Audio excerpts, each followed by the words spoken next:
Hey, if your sex life is off, I truly think it impacts everything, even to your career. Period. You're thinking about it Period. at work. That's so true. At work, you cannot focus. Yeah. I can't wait to clip that.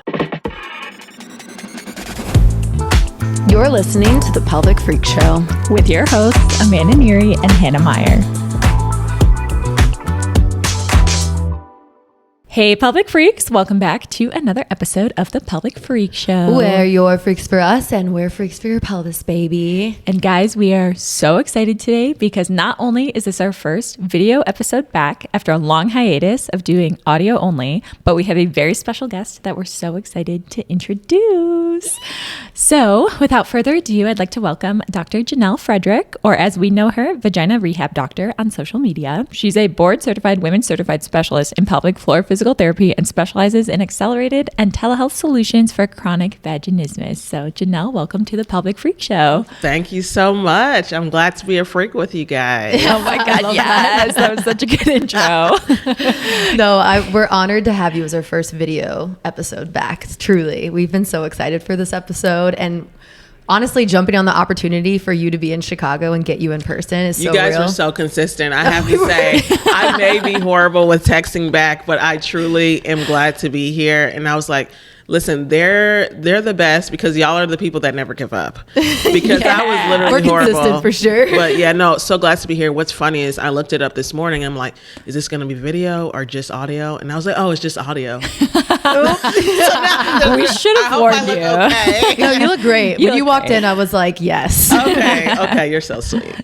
Could you tell our freaks a little bit about you and what you do and how you started? And we'll go from there. So I'm a pelvic floor physical therapist, just like you all. I am only doing telehealth. Everything that we do is focused on painful sex and vaginismus.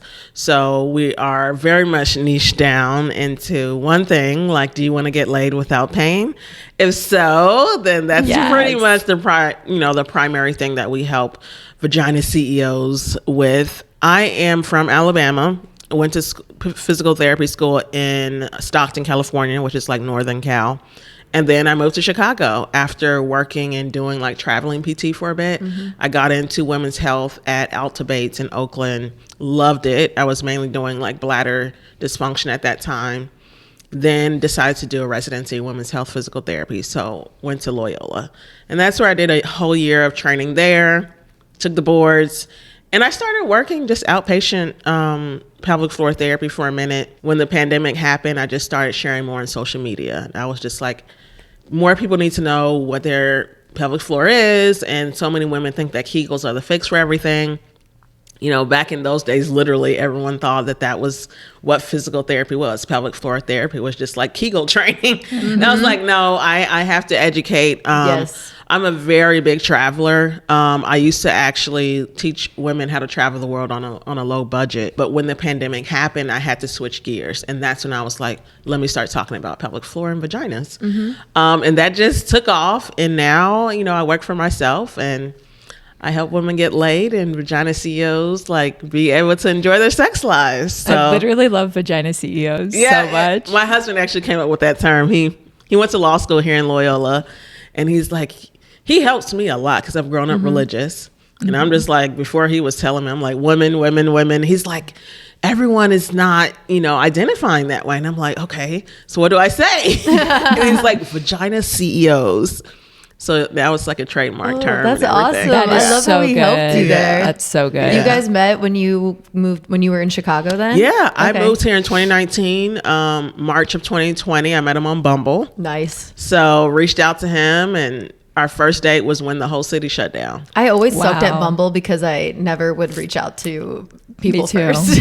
Bumble, I loved Bumble. See, I should have been better at it. Yeah. I tried it, and I was just bad at online dating. Or like virtual dating. How do you say it? Online dating? Online dating. Yeah, online dating. Virtual dating. Virtual dating is See, this is why I don't do it. My roommate loves Bumble, and I'm a Hinge girly, so we talk about this all the time. Mm-hmm. Yeah. Well, congrats on your recent marriage, too. Thank you. Thank you so much. Exciting. Thank you. Mm-hmm. Well, I wanted to ask this question that we ask all our guests, and it's a hot take question, just to kind of break the ice before we get into our segments here. So, what would your pelvic floor hot take be as a leading voice in pelvic floor PT? If you could think of one hot take. Oh man, just one. Just to get your brain working. I think a lot of women are like shamed if they know about their sexual selves, especially if you grew up in a conservative culture or if you grew up in a religious community, or just shame. Like even if you're not religious, I think there's a lot of shame around just knowing your body. And so we work with a lot of women who are just, you know, expecting their husband to like make them come and make them have amazing sex, but they've never like looked at their clitoris or touched it or know where their opening is. So I think like for pelvic floor therapy, part of having a healthy pelvic floor is just knowing your body and not having shame about that. Like being educated and having knowledge shouldn't be a sin, you know? So that's a hot take. I have others, but That's so good. Hopefully we get to them too. Another main one I have is like this big thing of like, if you feel any pain at all, stop. And a lot, I would say like 70% of the women that we work with and vagina CEOs that come to us, they've already been to pelvic floor therapy in person, and they have like this fear of pain. And my big thing is like, pain is not always bad. Understanding your pain is way more helpful in long-term recovery from like pelvic pain, vaginismus, dyspareunia, because sometimes pain is literally a muscle stretching. Yeah. You know, so I think that's a big thing that I can't get kind of annoyed by is like, instead of just saying, let's manage the pain, let's see if there's something we can work through. Oh, if it hurts, stop.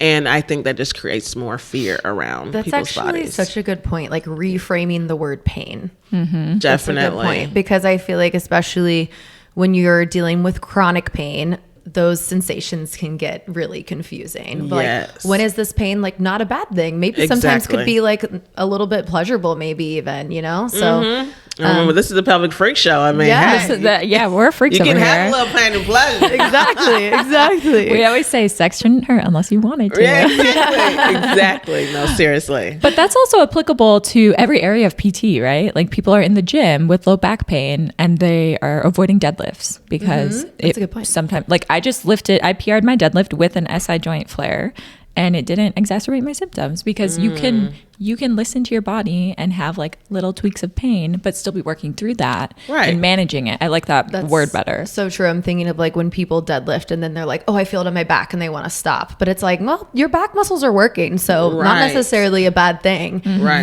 As long as you're not only feeling it in your back. Right. Like, so that's a good point. Yeah. Nuance with pain. I love that. Yeah, that is great hot takes. If you think of more throughout this episode, please share. Will do. Yeah. I did want to go off of, because I know you guys specialize specifically with vaginismus, pelvic pain in your business.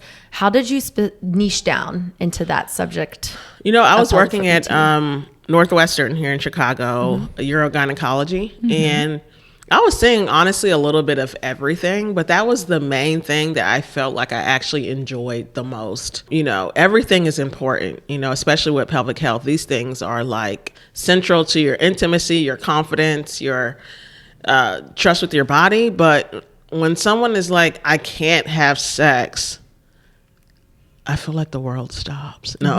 And I just want to help you. Like, what? So I think that it's just more interesting for me. And again, everything is important, but I feel as though if I'm going to be doing something every day, I need to enjoy it. And there's nothing more like satisfying when someone's like, I had sex 3 times today and it didn't hurt. So good. And especially we work with a lot of married couples too. So I do feel like we're helping families, you know, we're helping the next generation. And so that's why I decided to focus on vaginismus. I'll say your content on social media is amazing.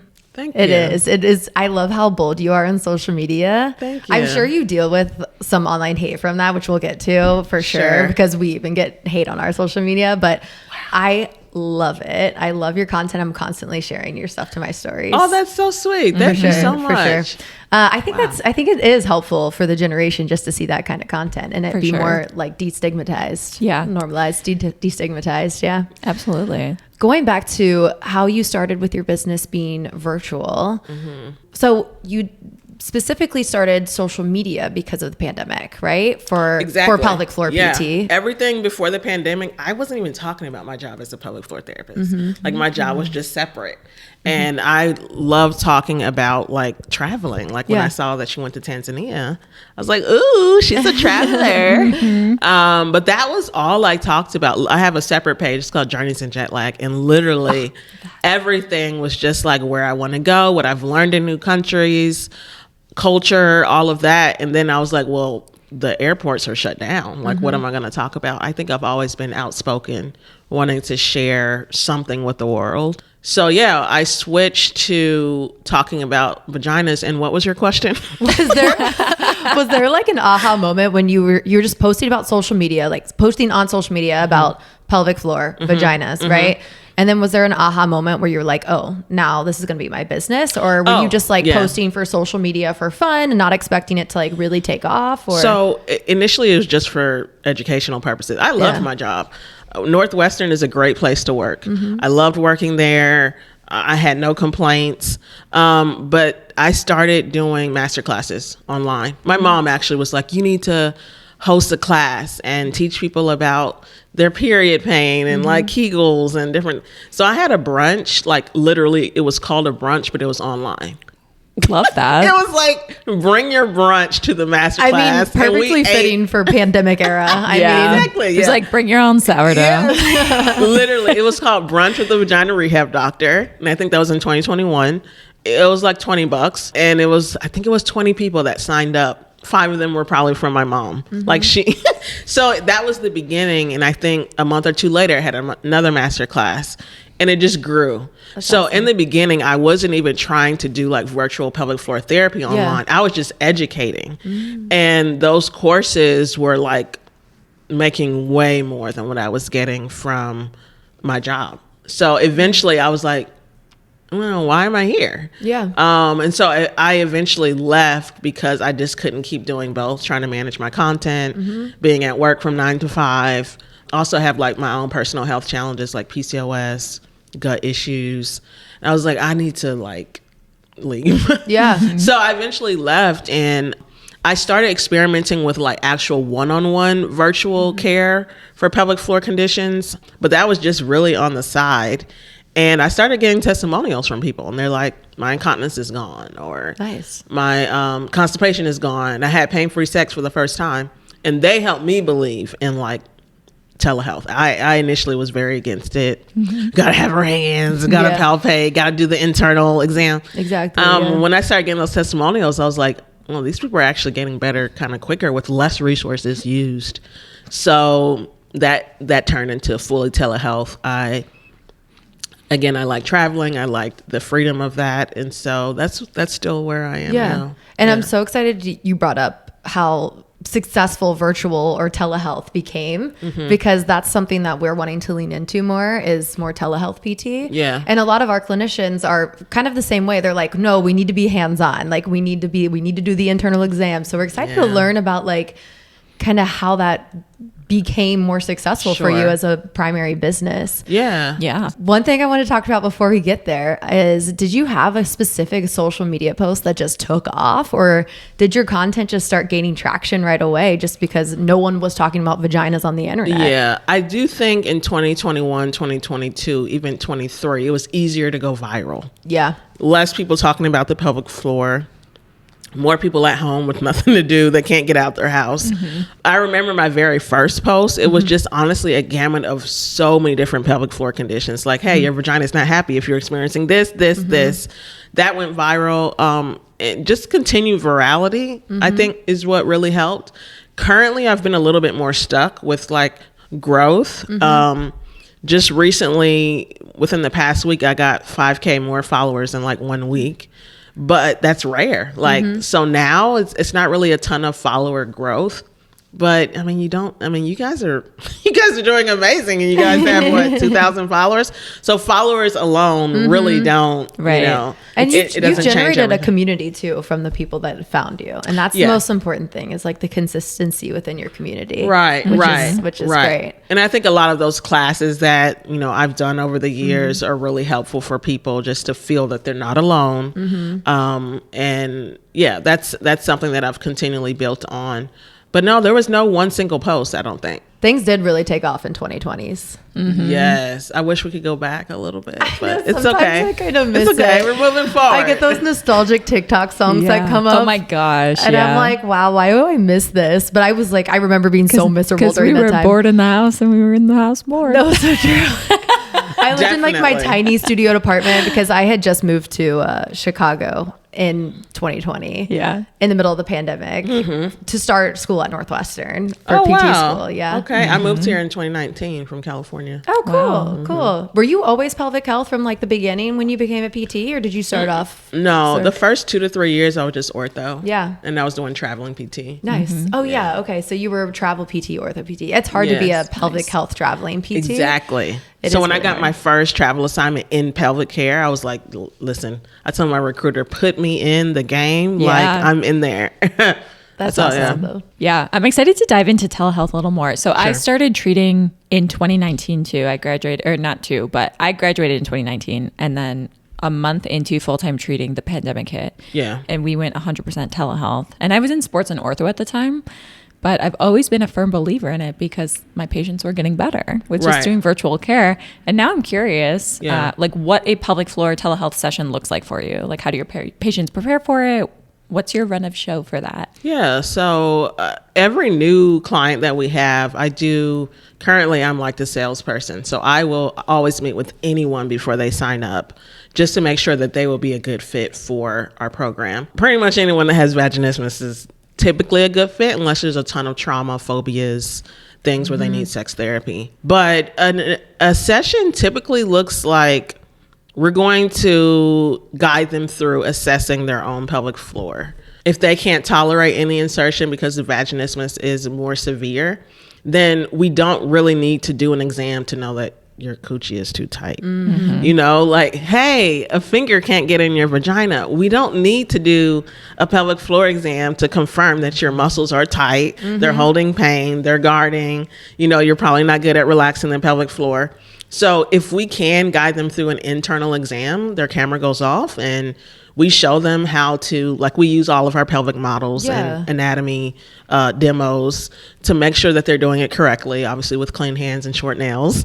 And then we show them like how to check for strength, how to check for trigger points. If there's an area that's more painful than the other, we want them to know that so that they will understand where their problem is coming from. Hey, this is why your husband can't get inside of you. This particular muscle, it's not just not relaxing or, you know, other things that they're frequently told. After we do that initial pelvic floor screen, we typically call it a screen because I do think there's a difference between an assessment in person versus like guiding them. Then it's honestly just treating the problems that we find. So we can still do exercises. Yep.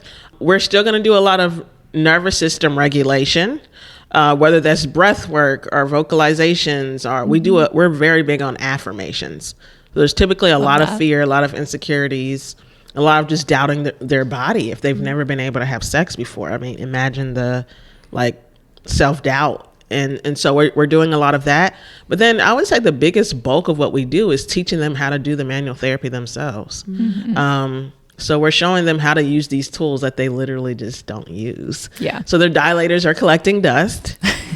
And they want to have sex with their partner who's a size 8 and they're on a size 3. And they've already been in pelvic floor therapy, but like, well, why didn't that set get finished?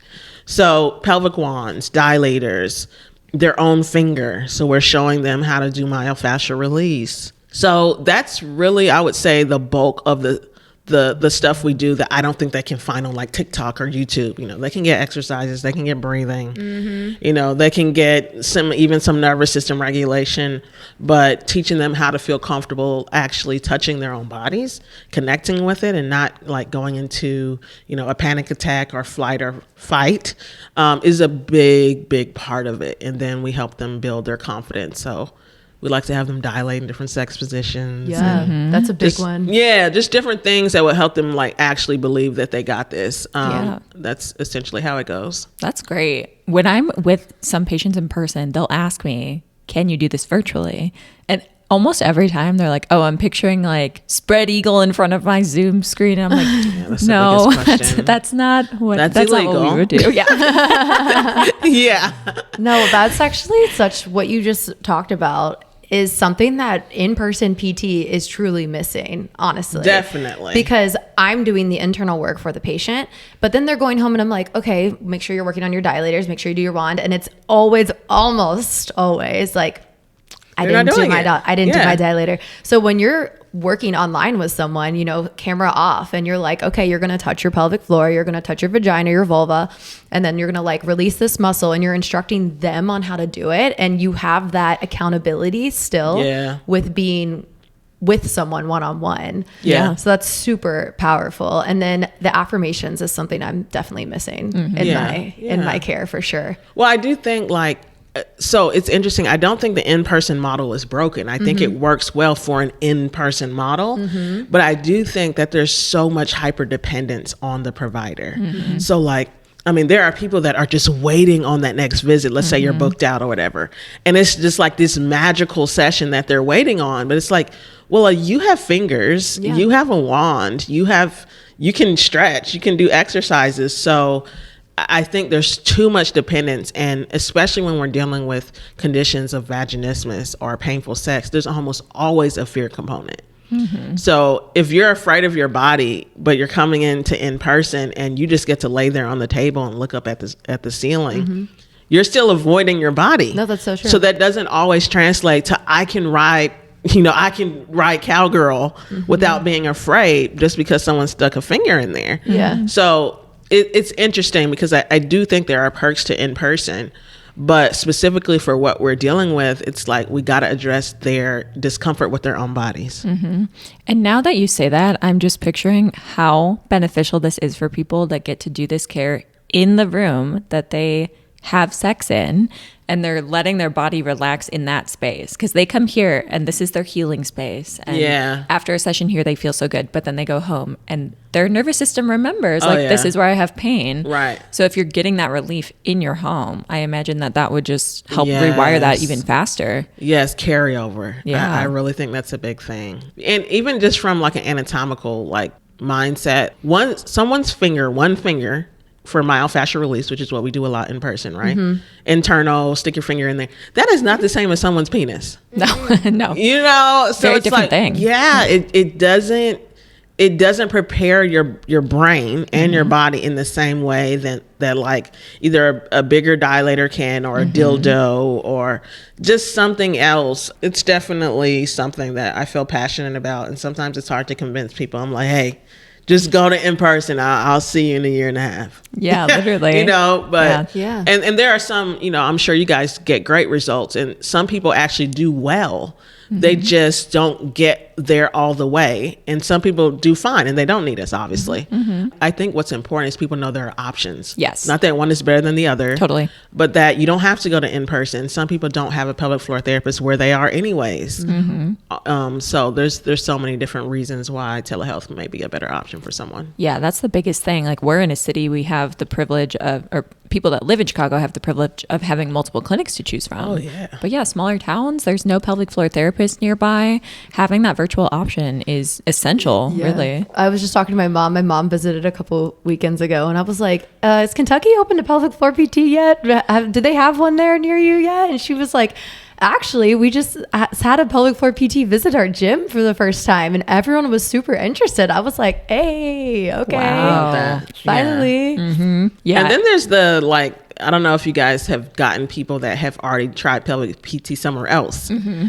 I mean, we get people that are just like, hey, I just didn't vibe with my pelvic floor PT. Yeah. We get that a lot. Yeah. Are you just exhausted? So let's say people try pelvic PT in person and it doesn't always work. It's not like a magic pill, right? So there's just so many reasons why having both as an option is so good for everyone and not feeling like they have to only go down one way. Yeah. This just reminds me, even when I'm seeing like pregnancy or people in the 3rd trimester for birth prep, I'll always put their first appointment postpartum on for virtual because they have this like 6-week gap of I'm not medically cleared for internal, so I just won't come to PT. Right. And I'm like, let's put one on for 3 weeks. If you're too overwhelmed with being a new mom, that's fine. Right. We could take it off. But having that virtual option has helped so many people feel supported in that time. And just having someone, it's like your bestie in your home that helps guide you and like feel supported. Yeah, I love think it's that. so important. I like seeing people 3 weeks postpartum for yeah, sure. it's really nice. Who would you say is not an ideal patient for telehealth? Aside from the people that are just too skeptical to really get a benefit from it, like, are there patients where you're like, no, you probably should go in person? Someone with multiple comorbidities. So, and I hate to say comorbidities. That sounds so inpatient. Like, are we in a hospital? Yeah. But no. So say someone comes with like actively flaring endometriosis, and they have vestibulodynia, and they have vaginismus, and they have SI dysfunction and interstitial cyst. They're probably not the best fit for telehealth. But I think it's easier for us to say whether someone is a good fit because, again, we're only focusing on one primary problem. I will say if we were treating like the gamut of all pelvic floor conditions, I think we would see more people that are not appropriate. But with like painful sex, I mean, most people are just fine because, I mean, sex is just this natural thing that typically you don't go to a provider to be able to do, right? And with so many tools out there, I mean, there's the QE, there's the O-nut, there's the pelvic wand, there's the dilators, they're your own hands. There's generally enough things for us to use to guide you to get those same results. The only other thing I would say someone is inappropriate if they just need mental health therapy first. So sometimes we get people who are scared to even look at their vagina and they start crying or trying to touch the vaginal opening is triggering for them. In person may be better because the provider is doing more of the hands-on for you. That's true. But with our route, we're like, we're with you. Like, we're holding your hand, but we're guiding you on how you can become comfortable. And so sometimes people need EMDR. They need sex therapy. They need to work through some of that trauma. So I would say either someone who has multiple pelvic pain conditions at once actively flaring, or someone who is just not able to touch their vulva or their vagina without being triggered. Everyone else typically, responds well, pending they have the time to invest into this. Totally. Yeah, that's a helpful distinction. Yeah. Do you do a discovery call for each patient where you screen them and make sure they're the right fit, I'm guessing then? Yeah. Generally, I would say 90% of the time. Rarely I'll do onboarding through like a webinar if it's group coaching. But if it's one-on-one care, then I like to sit and talk with them, make sure it makes sense. What have they already tried? Getting an understanding of if they've started dilation work. That's almost always a good sign. If you've started dilators, you're probably okay putting things in your vagina, right? Yeah. So yeah, I typically do that almost every single time. Awesome. This is so good for people to hear because we have so many people that are skeptical about treating virtually and going to PT virtually, where maybe they don't have childcare for the day and they're like, I'm home with the kids, I can't come to my session anymore. We always offer virtual, and I feel like this gives us some language around, how patients can really benefit from it. So it's awesome.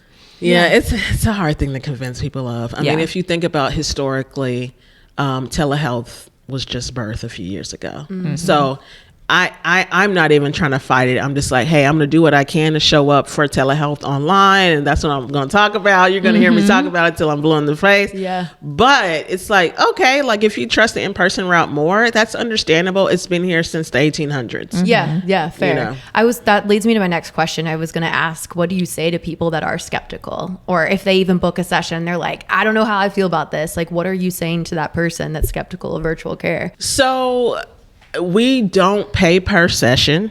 just because specifically for painful sex and vaginismus, I already know typically need 8 to 12 sessions. Yep. So paying per session, you have a higher likelihood of someone doing one session and then having several weeks off. Yep. And then do 2 sessions and then, I'm not paying or whatever. So that decreases the outcomes. And so I just don't do that at all. So most people who come on that free clarity call with me, which is where we're just trying to figure out if this would even be a good fit, most of them have already sort of accepted that this works. And if they're not fully there, I just share with them data. We have a 90% success rate. We have testimonials on Google Maps. You can go look it up and read other women and, other people who have done this where it works. And it's like, if you're looking for confidence and like actually being the CEO of your own body, then this is probably the best route. Yeah. And so that's typically what I say. And if someone's truly just not believing in it, it may not be the right time. Yeah. I would say too, even my patients, so we have a late cancel fee for our patients, like if they cancel within 24 hours, but we also offer, hey, if you need to cancel, you can do virtual instead, and then we'll avoid that cancel fee.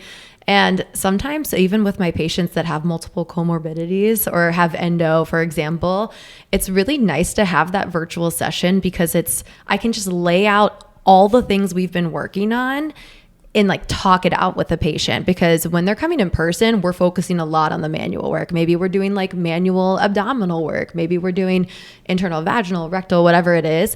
And that takes up so much chunk of the time. But to be able to just like sit down and be like, okay, what are we doing for intercourse? Like, how is this going? How is your diet right now? And like just laying that all out into like a structured plan, because sometimes it gets messy when you see someone for so long, you completely forget about certain aspects of their care. Yeah. It's easy to get into like, I think every pelvic floor therapist has a pattern. Like, even if we all got the same degree, you may be big on like movement and exercise and loading. Yep. You may be big on hands-on. Someone else may be big on, who knows, pleasure. Yeah. But like, I think that it's easier to find what you think is working and just literally do the same exact thing every week in person. And technically you can do that virtually too. Yeah. But I think it's definitely helpful to just go through what they can be doing to get good results. So yeah, I would push those testimonials more. Like, if you guys have people that are winning virtually, push that. Like, you don't have to leave, you don't have to get dressed. Like, to me, it's just really nice. Way more convenient, especially if they're moms. Like, that seems like the best route. It's tough. Yeah, we have a lot of babies in here at all times, so that's cute too. They bring them with. But yeah, sometimes you just can't make it work. Yeah, going somewhere with the kids. Yeah, honestly, I will say this: I think people like in person because they want to get away. Like, that's so true. No, literally, I think they like coming to pelvic floor therapy. It's not the same as like going to a massage or a facial, but it's getting away. It's focused on you. You're in this new environment. So I think a lot of them, some of it has nothing to do with pelvic, like what we're actually doing in the room. They just like coming. Yeah. It's like, this is the time that's just for me. Yes, exactly. I need this. And it's my hard healing. To compete with that sometimes. Exactly. Yeah. It is. It's sometimes people bring their babies to like the first session because they're like, I don't know what to do. Like, and I'm like, no worries. Like, bring your baby. Yeah. But then the next time they're like, no, I'm leaving baby at home. It's because like this time try to travel with their baby. Yes, this is me time. Yeah. I wanted to talk a little bit more about kind of the skeptics and online haters, because that's something that, any pelvic floor PT is going to deal with. We love your content specifically because you're not afraid to say what's real, and you call people out on things that are most likely impacting their sex life and pelvic floor that people honestly like don't want to hear or have just never heard. So I saw a recent post from you, and your quote on it was, "I wish more women knew that purity culture and suppressed sexuality often leads to pelvic floor dysfunction and painful sex," which is something that not a lot of people hear, right? How did you first navigate like any hate comments, if you got any, and opinions of people online, knowing you'd most likely get some pushback when people don't want to hear that kind of comment? What's so interesting? I was going over these questions this morning, and I was like, when I first read it, I was just like, what haters? Good. Because here's the thing, like, it increases my engagement. Yeah. there's so many options to manage. One, I can delete the comment altogether. Yeah. If I notice my nervous system is truly triggered, delete. Mm-hmm. The other option is I have enough followers that they'll respond for me. And I'm like, get them, like tear them up. And I'm just watching from the sidelines. Wait, like, that's actually yes. the best feeling too. Or I just make content from the comment and I'll repost it in my stories. Like, you idiot, you know? Yeah. But I feel like I remember you doing that one time recently. yeah, but I can't remember what it was. That's the best because it just brings even more awareness to the conversation. I made a recent post, I think a week ago. It's like at 1 million views right now. And it was talking about being married for 4 years and being a virgin, not ever having penetrative sex. And it's hard to talk about because most people can't even pronounce vaginismus and you're too ashamed to tell anyone, right? So I did it from a POV, but in the caption, I explained, like, I'm the person that treats this problem. People were making so many comments, like, I guess these are the haters. Yeah. And they were like, honestly, I wouldn't even get married. Like that is so selfish. Why would you get married if you know you have this condition? And that's the stuff where I want to put on blast because no one should be shamed for a medical condition. Exactly. Especially Especially when this condition impacts more people from purity culture.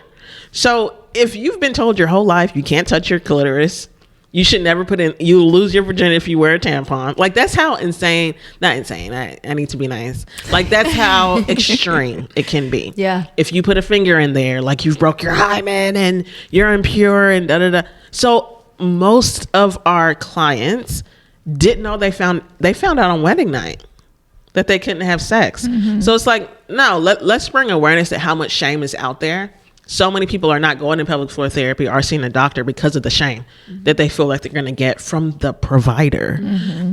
So yeah, I regularly forget about haters, or I don't really care that much. We've got to embody that. Let them fight each other in the comments. Let them fight each other. That is the best feeling when your people start standing up for you in the comments. It's amazing. And if it's like too triggering, delete the comment. Yeah. For sure. Yeah. Because if you're posting what's real for you, like this is your honest truth. You're like, I'm posting this out to the world. I don't care what people say about it. Yeah, and it needs to be and honestly, the things that get more of the hate comments, those usually things that need to be posted. Yeah, exactly. That's It's so like true. it needs to either irk you or enrage you or make you passionate. And so I don't spend a lot of mental energy thinking about that. Love that. Hannah started doing something really funny where if someone says something really mean, she just comments 100%. And I'm like No, for that's sure. perfect. for sure. That's So perfect. good. Like, don't even argue. Because if you argue with them, they'll just keep going at you. And I'm like, I don't want to waste my time with this. So Yeah. good. Yeah. I love it. I mean, some of the comments are just ridiculous. Like, Oh, yeah. Because the one I posted, it was an actual video of me and my husband walking into church. And so I had this video of us, and then the on-screen text was like, we're married for 4 years, never had sex, da-da-da. And someone was saying, well, he looks like he has a side chick anyway. I'm just like, what? My God. And I told my husband, I was like, they think you have a side chick, babe. So it's like, I think just keep it light. Like, understand that people are just those are not your people, obviously. Right, exactly. Half the time they're bots anyway. Yeah, No, that's actually real. Yeah, they're not. Yeah, Wild. it's like, okay, thanks for the engagement. Goodbye. Literally. Love that. All right. We're going to get into some rapid fire. Let's do it. So, as fast as you As answer fast for as these. humanly possible. Okay. As fast as I'm gonna humanly try, possible. I'm Let's gonna go. All right. Funniest virtual session moment. The funniest virtual PT moment I would say is when I farted. Oh, yeah. I've During done a that session, before. and like, you know how the sound changes, like telehealth? Yeah. In my head, I'm wondering, like, did they hear that? Or should I say something? If you say something and they didn't hear it, like you just told on yourself. But if you don't say anything, we both know that you just farted. It's like your screen lights up, but like you didn't say anything. Yeah. You're like, what was that? Yeah, I will say. And probably just the typical, like, people asking, am I going to show my vagina to the screen? I'm just like, no, you're not going to show your vagina to the screen. You're going to turn off your camera. Yeah, exactly. Actually, So dude, good. my superlative. So we have a company party we do every like holiday time. And my superlative I won this year was most likely to fart in front of a patient. Yep. Oh my gosh, girl, you're It's not actually holding it happened. in. It's actually happened. But to your me. gut is healthy though. Hey, I have great bowel movements. exactly. That's a win Yeah, for me. she's like never had diarrhea. Have y'all? We talk about One it on time. the Ever had podcast. diarrhea? Yeah, maybe it's twice. wild. Maybe twice. You eat a now. lot of Greek yogurt. I do eat a lot of Greek yogurt. I know you do, girl. You got Actually, some probiotics I up eat in there. the Fahe yogurt. Like Yeah. I gotta get all on the that. time. So Yeah, do you do. like never bloat? No, I do get bloated for sure. I Really? get bloated for sure. Yeah. Your belly looks flat, girl. Thanks. I do pole. I'm a pole dancer. That's why. Oh Probably. yeah, both of y'all are pole dancers. Y'all are freaks, huh? We are freaks. For Yes, sure. we We love don't. We it. don't lie about the name. Y'all be twerking and stuff, huh? We Yes. actually were originally, our podcast was called Pelvic POV, and we were like, this is so boring. Like, this not is freaky not at enough. all Yeah. who we are. Yeah. Pelvic Freaks is amazing. And Yeah, we thank want to you. like destigmatize like everything we talk about, which Yeah. is freaky for a lot of people. And for us, it's just normal. Right. Yeah. Absolutely. Wow, I love I'm that sure y'all you are can so relate. freaky. Yeah. Hey, that. we love that you're freaky too. Yeah. That's why Yeah, we of needed you on course. here. We That's why needed we you needed you on. on here. Yeah, people want to be more freaky in life. Like that's what they pay the big bucks for. Hey, if your sex life is off, I truly think it impacts everything, even to your career. Period. You're thinking about it at Period. work. That's so true. At work, you cannot focus. Yeah. I can't wait to clip that and have that on social media. No, It's no, really good. seriously. I mean, I remember helping one woman I worked with. She didn't even live in the same country.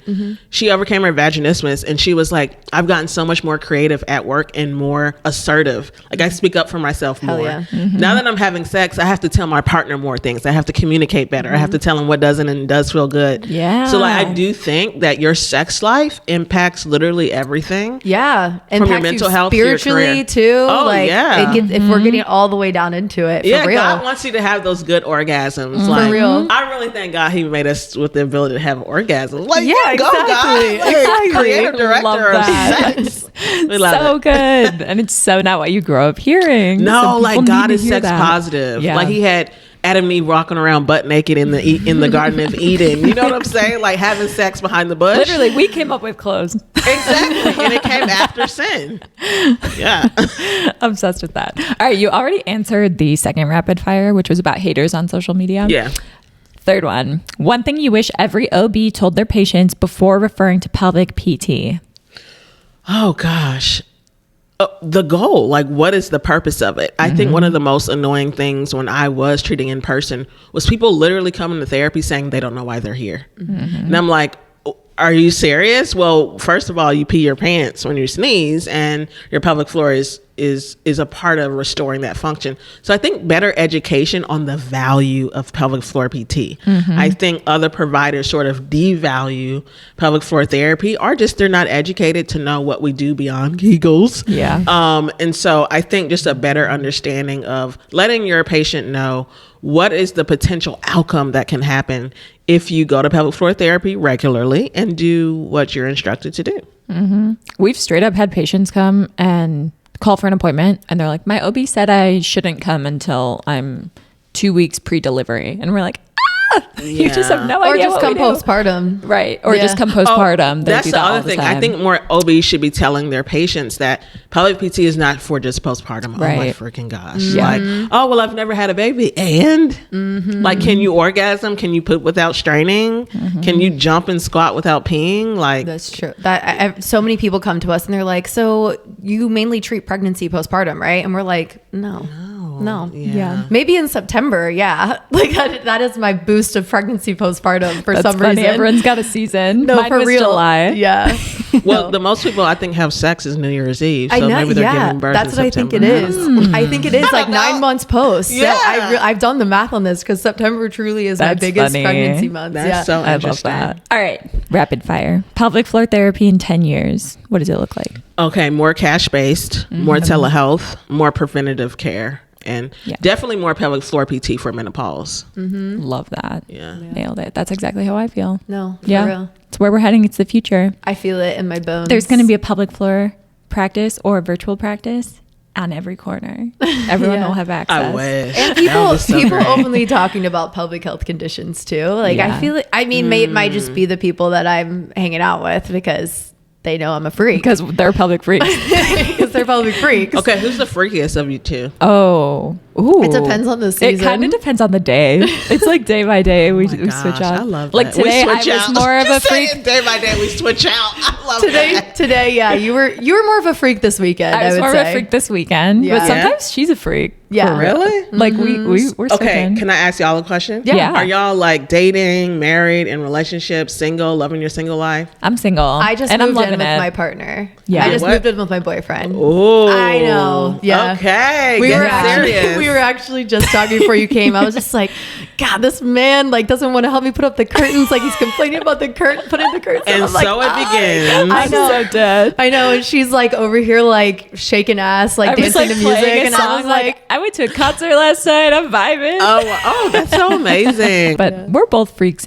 by nature. exactly. Okay. I'm I would getting say freaky vibes from you too. my for ever sure. You know what? Mm-hmm. I don't know. I think I'm more outspoken about talking about sex. okay. But I don't think I'm like super like freaky. You know what I'm saying? Mm-hmm. Yeah. Like, Okay, yeah. I always could be freakier. I would say I felt like I gained a lot of my freakiness when I started performing in my pole dance show. So we have a good pole community in Chicago, and I performed twice so far. And the first time I did it, absolutely terrifying. I was like, I've never been on a stage in practically like a bra and a thong before, just Yeah. like And shaking your ass ass, was just right? out, just jiggling. And so that was super scary. But the second time I did it, I felt so confident and so badass. Oh, wow. And I was like, this is amazing. I've only ever done like doubles acts, but I'm like, maybe I'll go do like a solo act and see how Yeah. it feels. But You it's looked helped a lot confident. with my confidence. If just for sure. one time changed that, girl, you were made for this. Yeah, yeah, right. That's Exactly. dope. Janelle, it's been truly such a treat having you on. I'm Yeah. so Thank happy you. this was our first video podcast. The Yes. energy, we're just like, this is a good, we could talk for hours, We're honestly. in the middle Truly. of setting up our own podcast studio. We just got like our new red chairs and stuff, but it's not set up yet. But That's we were so hoping amazing. it would have Yeah. been set up for you. I'll be back but- in September. True. Amazing. We'll put it on. We could do Yes. some business chats. And you And can- you can see our second location Oh my because we're going gosh, to open in September. congratulations. Yeah. That's so Thank big. you. We're so excited.